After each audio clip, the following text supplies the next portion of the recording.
Благодарам, председател. Еве додека чекаме ово уважено мнозинство да се собери и да гласа по однос на Законот за извршување на будžет, јас само заради македонската јавност сакам да изнесам еден податок, а тоа е ова официјално соопштение кое што ни го поделија од собраниските служби пред да започне оваа 75-та седница која што ја свикавте денес. Ја прекинавме 79-та, се префрливме на 78-та заради гласање по ребалансот и сега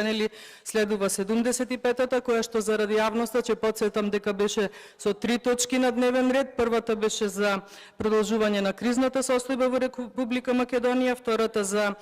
Законот за извршување на буџет и третата беше по однос на Законот за работни односи, кој што знаете каква циркузијада доживеа на комисиите за европски прашања и на комисијата на законодавно-правната комисија. Жалам што се растурија сервисите за кафе во ова собрание, залудно, бидејќи еве денес добивме писмено известување дека сакам еден прашалник да ставам ново известување, бидејќи во известувањето стои дека владата на Република Македонија на седница одржана на 19 јули, а тоа е денес, заклучи да го повлече од собраниска поставка предлогот на закон за дополнување на работни односи. Тоа е овој закон за кој што се кршеа копија во претходните комисии и е ова известување подпишано од доктор Артан Груби, а како што бевме сведоци денес доктор Артан Груби испрати фотографија од авионот со кој што е полетан за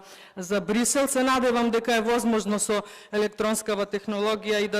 да се направи еден електронски подпис, но само нека остане во јавноста и кажано дека се уште, еве последно реажурирање правам на страницата од официјалната веб страна од владата на Република Македонија, каде што последна заведена одржана седница е 59-та и е одржана на 7 јули 2022 година. Значи оваа фамозна, каде што ни во известувањето не стои незин број од одржувањето, а би требало да стои број на одржана седница,